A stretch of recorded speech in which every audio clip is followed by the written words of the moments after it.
Today we're going to be doing a video on how to do a cow Eggie Stuffie. It's a new style that Kelly has come out with, and it features a really cute shape and a box bottom cut so that it sits a little more freestanding, and it's just adorable and simple as ever. So let's get started. So for fabrics for this project, we're going to need a main fabric for your cow Eggie. I chose this pink faux fur minky, and you're going to want to cut that about 1 to 2 inches bigger than your hoop size. So I'm doing the 7 by 12 Eggie, so you want to cut it about 9 by 14 inches depending on how comfortable you are with having little seam allowance. It just gives you a little more wiggle room the more seam allowance you give yourself. And then I have a second small scrap of that same fabric for the back of the ears, and the inner ear I'm going to do in this print, which I'm also going to do on the belly applique of the main cow. Then you have your horns, so I'm choosing just a white fleece. It is set up so you can do felty style. If you prefer to use a fun vinyl or a felt on that one, you can totally do that. And then I have a minky for the applique on the face. This is, I will warn you, it is the devil to cut for an applique, but if you don't mind taking a little patience and you have a really nice pair of sharp scissors, then you can get the hang of it after a while, and I'll show you my tips on doing that when I get there. If you're using fur, you're definitely going to want some water-soluble topper to keep those stitches on top of our fur and not have little bits of fur sticking out. You're going to need some stuffing to stuff them up. I just use regular polyfill. You can also use weighted pellets for part of it, just to give it a little bit more weight if you wanted it to sit up a little better. And then you need all your regular supplies like scissors and thread and needle and thread for closing. You're also going to need your hoop and your stabilizer. I chose to use heavy tearaway for this project, and I'll probably stabilize the eyes with an extra layer of stabilization, just floated underneath the hoop, which I'll show you when we get there, to make sure that those nice big eyes have a good support system under them so there's no buckling and they look nice and pretty. So I've gone ahead and loaded up my hoop 1 of the cow Eggie Stuffie, which is going to be the ears and the horn, which is a really quick and easy hoop. So your step 1 just goes right on your stabilizer. So we're going to go ahead and stitch that step.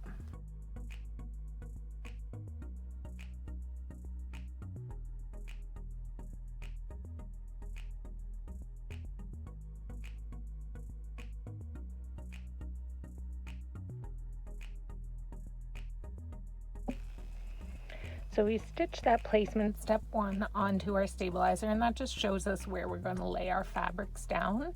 Our next step is going to be the final outline for the horn.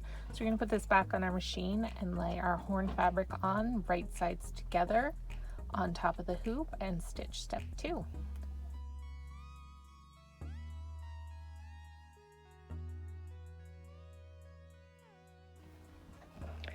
So we have our 2 fabrics right sides together, stitched down with our final outline, and I just trimmed away any excess away from the ear so it wouldn't get caught up.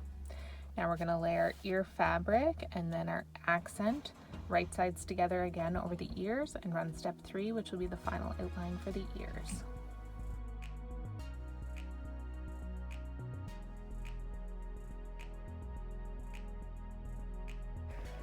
So we've stitched our final outline around our ears. The step 4 is a stop star, which is not to be stitched. It just prevents your hoop from recentering so it doesn't get caught up on any bulk or anything on any low shank machines.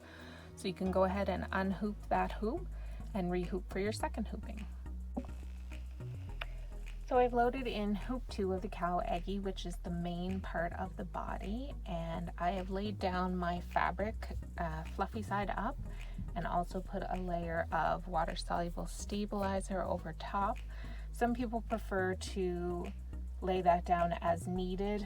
I prefer to stitch it with the first step so that it stays out of the way and doesn't get caught up in anything as I go. You can do that to your preference. So I'm going to go ahead and stitch step 1 right on the stabilizer to keep everything in place and secure that fabric to the stabilizer while we do all of our fill stitching.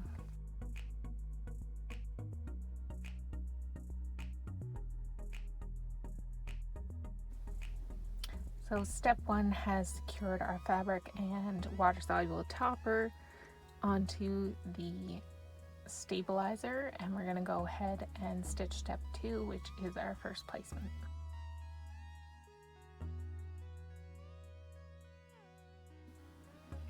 Okay, so we have the placement here and here to show us where to put those little cow patches, and I'm going to lay my fabric over them and tack them down.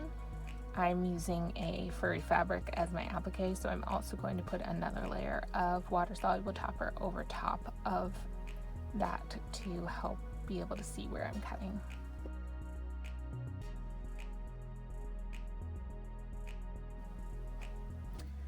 So step 3 just does the tack down for this patch, so I can cut away the excess and then use the rest on here, or you can just use a large piece for both, whatever your preference is. I'm going to cut this away just to save fabric, and these are my favorite fabrics for cutting appliques. They're the double angled, and I find with cutting the minky with a pile, the key is to lift it up at a 90-degree angle and then cut that way, and you will get the most pile cut, and it'll be the easiest way to trim that out and not have a bunch of fuzzies on the edge. So I've trimmed that away only on the edges that aren't zigzagged. Anything on the outer perimeter you can leave longer. It's going to be on the inside of your stuffy, and that just gives you a little more leeway there. So I'm going to go ahead and tack down the second face applique with step 4.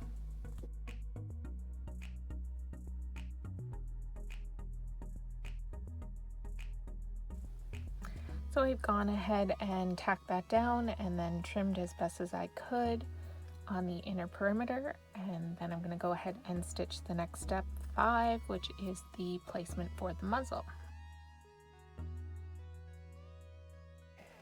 So I've stitched that muzzle placement. I forgot to add the muzzle fabric into the supplies list, but I'm just going to use the white that I used for the horns for the muzzle as well. So I'm just going to lay that right side up on top of my placement and tack it down.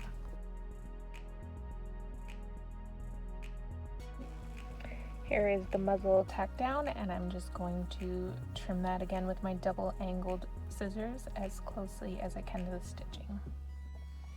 Here it is all trimmed up, and we're going to move on to our next step, which will be the placement for the belly applique. So this shows us where to lay our belly fabric, and we're going to lay that right side up and tack it down with the next step.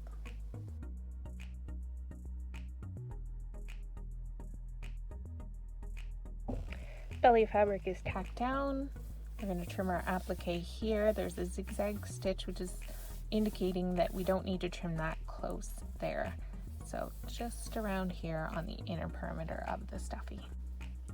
That's all trimmed up there, and we're going to go ahead and start working on all of our fill stitch. So we have the majority of the labor done on that. We just have to let the machine stitch away at all of the detail stitching.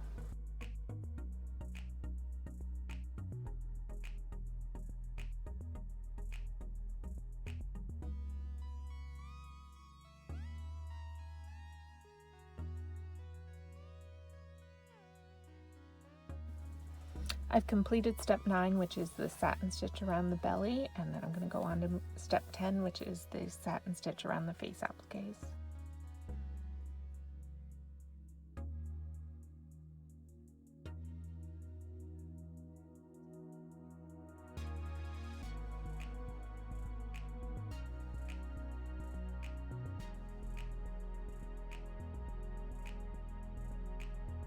So we've got the satin stitch done on the applique patches.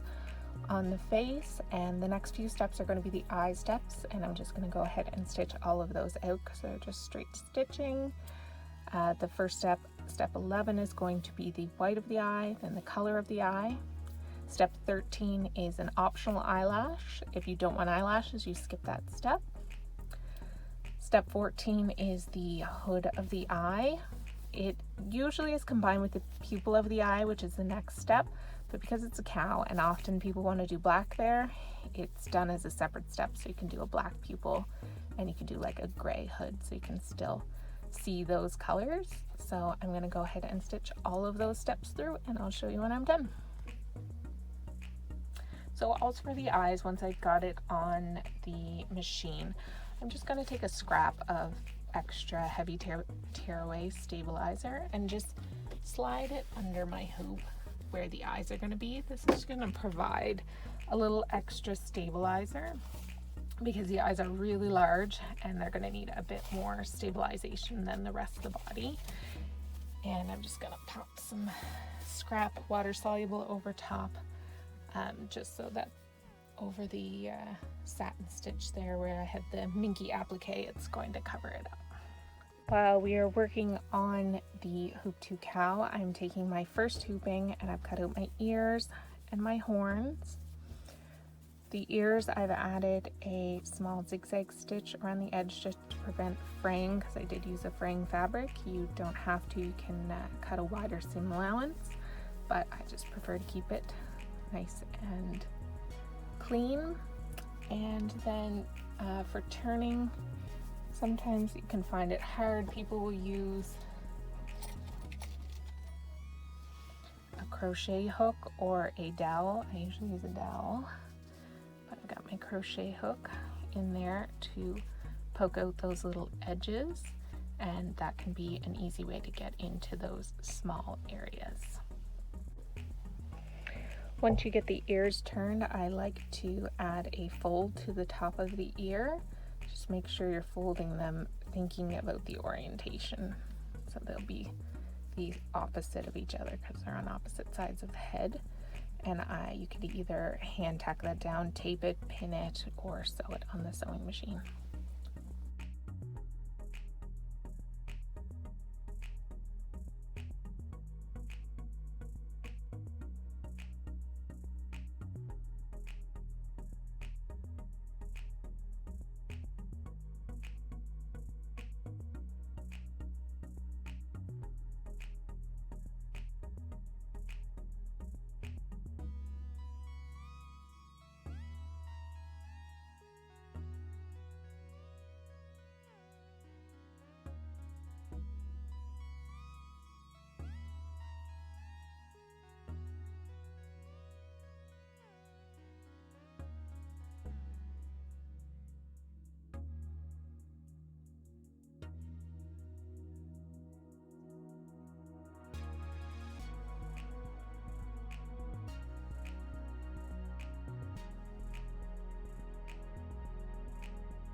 So we got the majority of the eye done, and I'll show you what it looks like on the back, which is that extra piece of stabilizer that just helps to keep things nice and supported so those eyes don't ripple or cap or anything.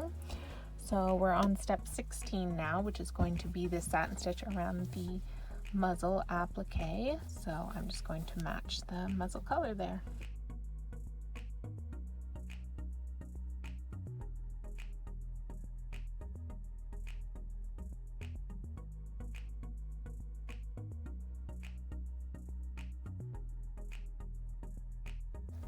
We have the satin stitch done, and we just have the little white eye twinkle left to do, and then we're on the home stretch of adding the limbs and getting her finished up. So we get our eyes all completed. Now we're going to stitch the next step, which is going to be the placements to show us where our ears and horns are going to be added.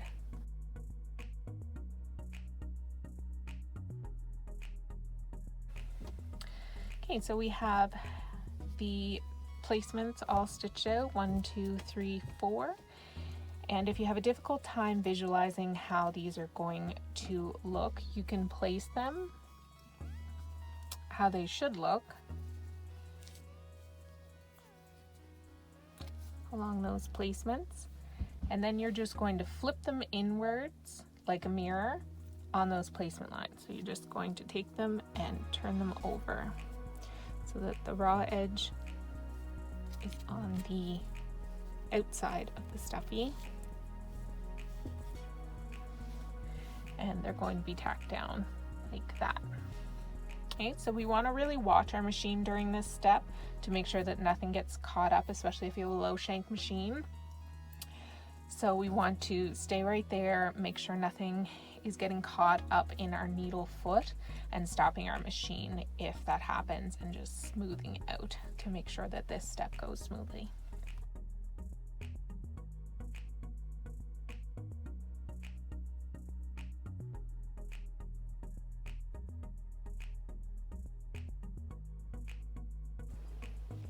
Okay, so we're all done of our stitching and adding on our limbs. We want to make sure that those stay laying flat down this way and they're not popped up over the final outline.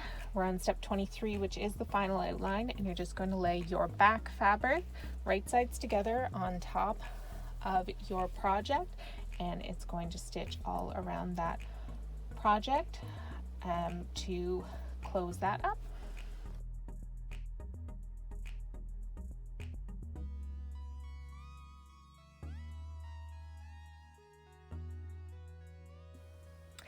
So we've completed that step, and we don't stitch the last step. It's a stop star again, which is going to prevent your machine from recentering and causing it to get caught up on any bulk that might be towards the center of the machine.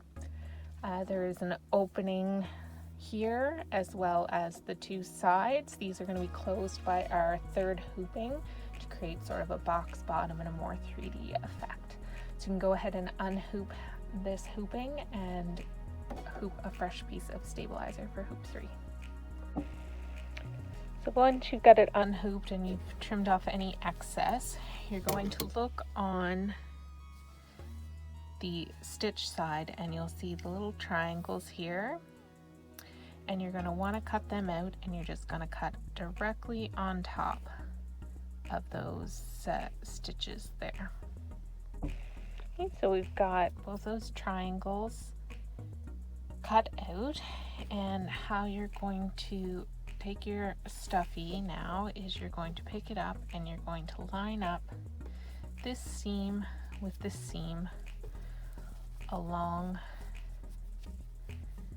that edge that we've cut. So I'm going to spread out those so you have lots of space, and that's the line we're going to sew along in our third hoop. So you have to do that on both sides. So show you again, you're going to pull the two layers apart, match up those seams, and then we're going to be sewing along this line. So I've got hoop 3 loaded on my machine, and I'm just going to go ahead and stitch the step 1 placement, which will give me a center line and a placement for both of my seams.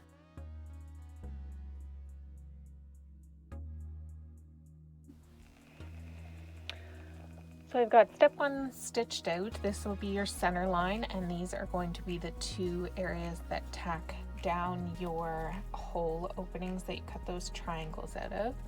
So we take our fabric as folded, and we're going to line that center seam up on our center line, and then we're going to lay this just over that line so that it's going to stitch a seam allowance on that line. And tape or pinning in place is a great way to keep that secured while you're stitching. So I have that pinned on. You can use tape if you find it easier. Just make sure your pins are well away from your stitching area. You're going to line that center seam up with the center line here, and this raw edge up with this line here. You want to make sure that you have the raw edge of both sides so that they're going to catch. And then we go ahead and stitch step 2 to secure that in place.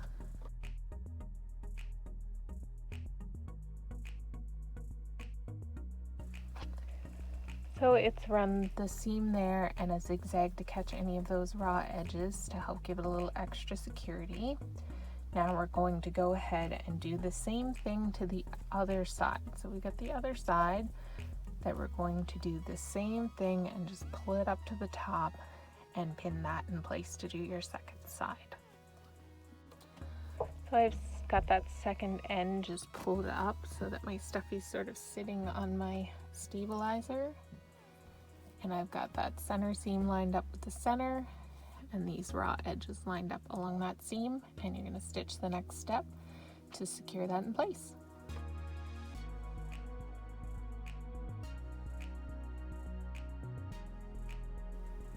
So we've got our second side tacked down and then zigzag back, so it should sort of be squished in between. So at this point you're all done. Your last step is your stop star, which just prevents it from coming in back over all this bulk, which we definitely would not want, especially on this hoop. So you're going to go ahead and unhoop this. You can take off any excess stabilizer, and then we're going to turn it through the turning hole in the bottom. So we have the excess stabilizer pulled off. You can see the stitches there on the edge, which gives it a box bottom feel, which is going to give it a little more 3D effect. And the turning hole there. If you did find that maybe you missed one of your layers on one of these, you can just pop some hand stitching in here to just cover any little pieces, so you can just sort of stick your finger in there. Oh, see, I missed a spot right there, so I can just hand sew that there or machine sew it, and then we'll turn it right side out.